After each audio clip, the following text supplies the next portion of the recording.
Hey there, welcome back to your mat. Today's short sequence is all about flexibility and mobility of the hips. So come to this practice whenever your hips are feeling tight or you want to work on opening the joint of the hip. As far as props, you really don't need much. If you'd like a blanket under your knees if you're practicing on a harder surface, go ahead and grab that and join me back here when you're ready. So today we're going to start in a comfortable seated position. Come down to sit, cross legs, any way that feels comfortable for you. If you notice that your low back is rounding a little bit, sit up on a folded blanket, like so. You want to sit on the edge so that your hips are tilted slightly forward. From this seated position, take one big deep inhale through the nose and exhale through the nose. One more inhale. One more exhale.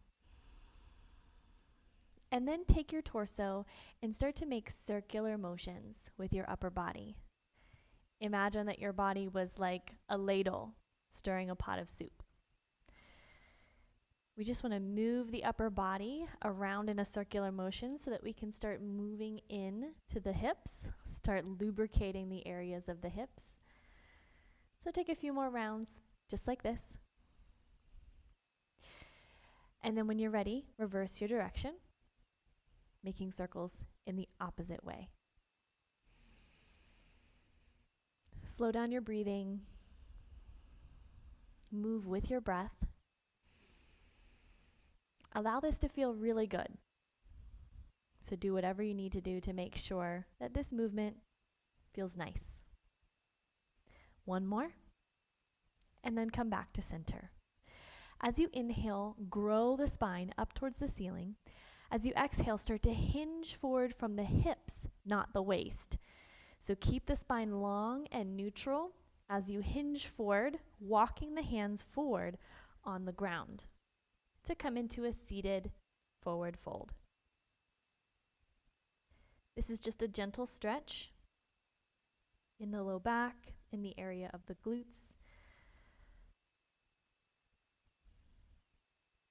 Let your spine be long and pull your navel gently back towards your spine so that you can make sure your low back is nice and neutral. On your next inhale, start to walk your hands back in, and we're going to come onto hands and knees. This might be an opportunity to place a blanket under your knees if your knees are sensitive or you're practicing on a harder surface. So go ahead and set that up if you need to. And then we'll come to tabletop. So in your neutral tabletop, make sure shoulders are stacked over wrists and your hips are stacked over your knees. Spread your fingers nice and wide so you can see big slices of mat in between each finger. Energize the shoulders by pressing your palms and fingertips down into the ground. Gently press the tops of your feet down into the ground as well. Pull the navel gently up towards your spine so that your abs engage. This will protect your low back and keep it long and neutral. Next, we're going to come into a few rounds of cat-cow. So on your inhale, lift your sit bones up towards the ceiling, dropping the belly down towards the floor, curving the spine as you lift the chest forward towards the front of the room. As you exhale, begin to round the spine. Tuck the tailbone under. Bring your chin in towards your chest, rounding through the spine, pulling the navel up. Inhale to transition back to that cow pose. Lift your sit bones, spread them away from each other. Soften the belly down towards the floor. As you exhale, reverse directions.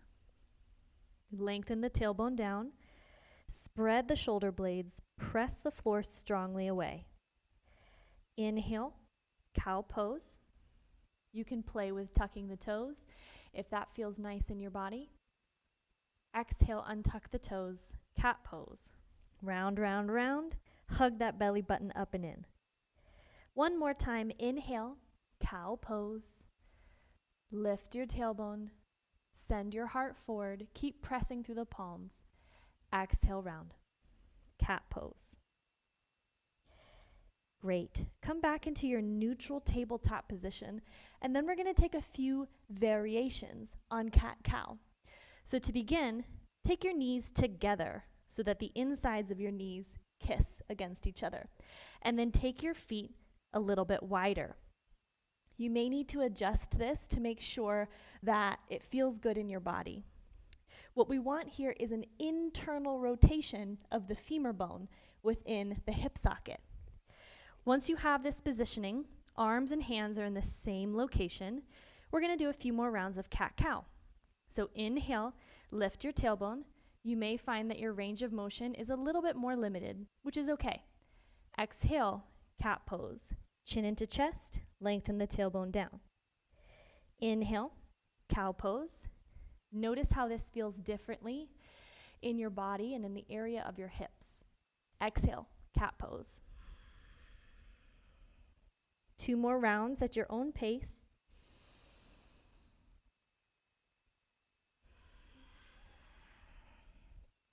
This is a great mobility exercise for your hips because we're moving in internal rotation. And next, we're going to move into external rotation.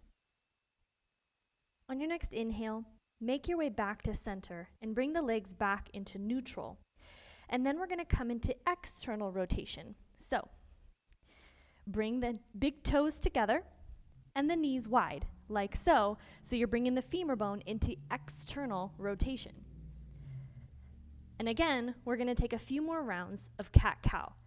So from this position, inhale, lift the tailbone, reach the heart forward, take your gaze forward towards the top of your mat into cow pose. And then exhale, lengthen the tailbone down, pull the belly button up and in to round cat pose. 3 more rounds at your own pace.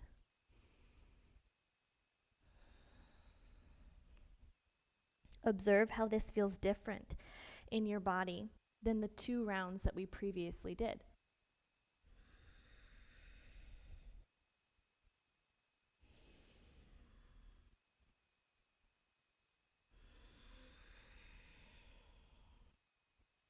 When you're ready, make your way back to neutral. Bring the knees back underneath the hips and sit the hips back. Let's take a few wrist circles. That was a long time to be on your hands. So interlace the fingers and just make some gentle circles with your hands and wrists so that we can work out and take care of our wrist joints. When your wrists feel like they've loosened up a little bit, let's come back to tabletop. This time we're going to take the left leg through in between the hands. You can help it forward with your hand if you need to. And then drop the hips down. Your left kneecap should track over the second and third toe of your left foot, and your hip should drop down so that your right hip is slightly forward in front of your right knee. Walk the hands up onto the thigh, dropping down into your low lunge. Adjust this pose as necessary to make sure you're nice and comfortable, but you still feel a nice stretch. You should mostly feel the stretch in this back hip flexor, but you also may feel it in the front hamstring and glute. Lengthen the spine up towards the ceiling. If you like, you can add the arms reaching forward and up, taking the biceps alongside the ears. Big deep breath in.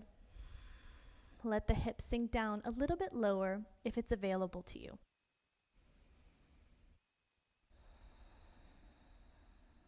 Gently pull the navel in towards the spine to make sure you're protecting your low back.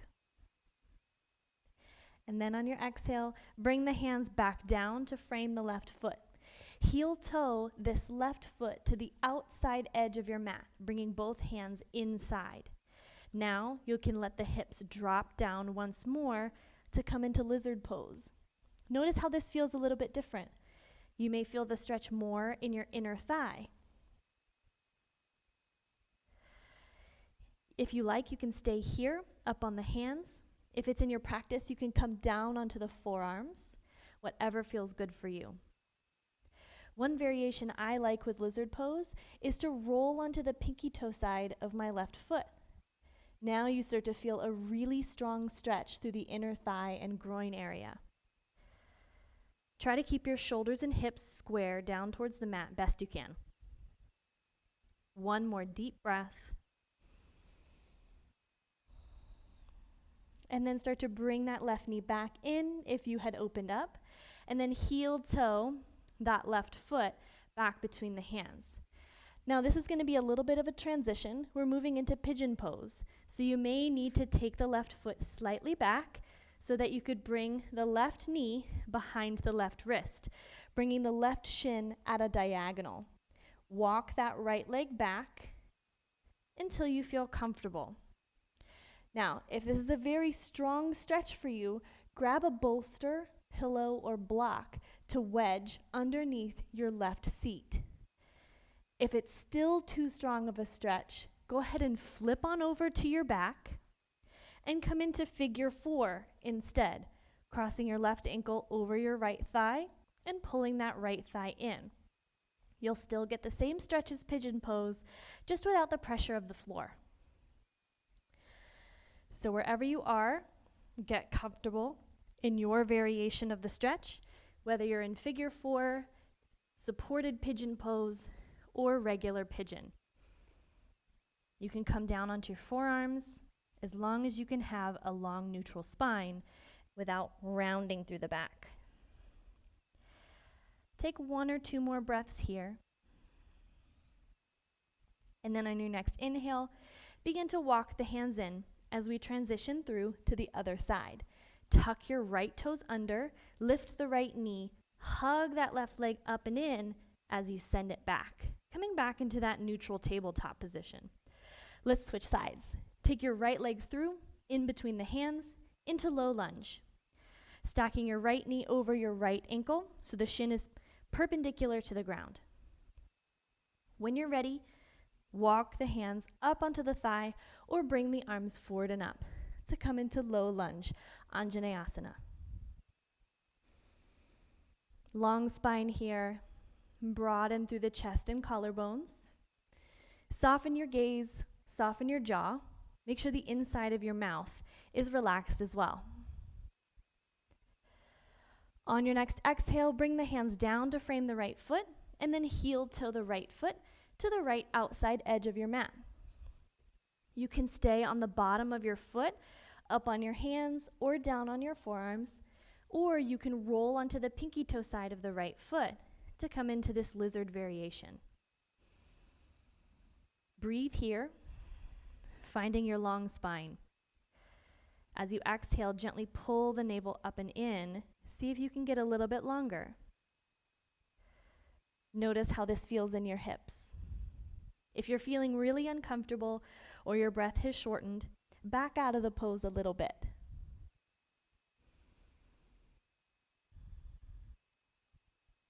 On your next inhale, start to bring that right knee back in, heel toe the right foot back beneath the right knee, and then you'll need to press the hips slightly back to transition into your pigeon. Take your right knee behind your right wrist and bring the shin across at a diagonal. Walk that left leg back until you're comfortable. Again, you always have the option to flip on over to your back and take figure 4 instead. Make sure you're listening to your body and you're not pushing beyond your range of motion. Our breath is the key indicator if we're within our range of motion or we've gone too far. So, if you've noticed that your breath is getting short and choppy, it probably means you may have gone a little bit too far. So just back out a little bit or use a prop underneath your right seat to support you. Make sure your breaths are nice and long and easy.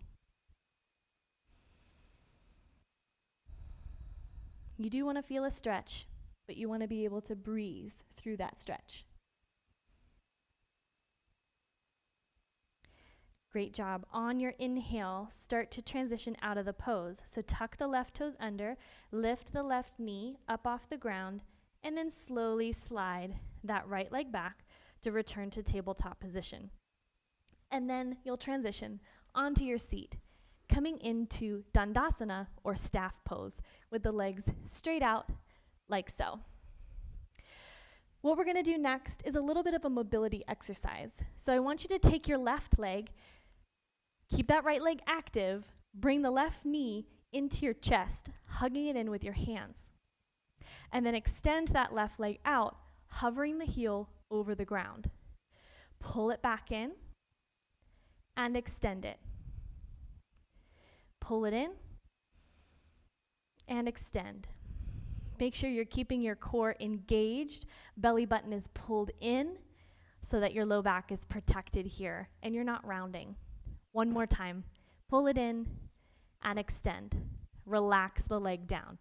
Let's switch sides. Right knee comes in, pull it in and extend.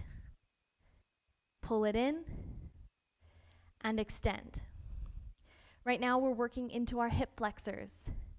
So we're stretching out the psoas as we pull it in. And as you extend, you're engaging the hip flexor. You're strengthening it. And part of mobility, increasing our range of motion, is increasing the strength in that muscle. Same thing goes for hips. One more extension and relax the leg down. Finally, let's finish in child's pose. So transition onto your knees. Knees come wide, big toes together. If you struggle with flexibility in your knees, roll up a blanket and put it in between your hamstrings and your calves, or grab a pillow or bolster to rest between your heels and your seat. Start to bring the hips back towards the heels and reach the arms forward towards the front of your mat. Take your forehead down onto the floor or onto a block if you need to bring the floor to you. Take a few deep breaths here, allowing the body to settle in. See if you can release any tension out of the shoulders, out of the neck, out of your face, maybe even out of your low back. Notice where you're feeling the most tension, if any, and see if you can send your breath there. Slowly and gently walk your hands towards the left side of your mat, bringing your right hand on top of left. Feel this diagonal sensation between your right fingertips and your right hip. Extend the spine to make the sensation a little bit stronger.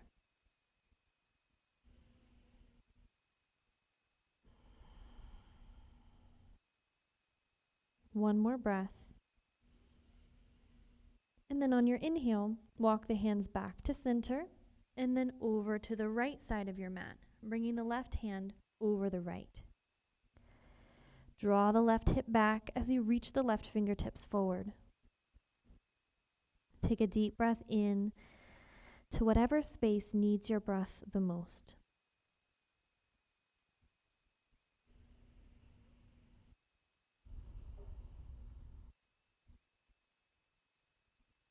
On your next inhale, walk the hands back to center.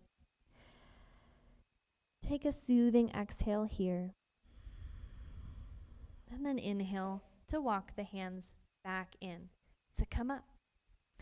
Thank you so much for joining me for this practice. I hope your hips feel amazing. And I look forward to seeing you back on your mat soon. Namaste.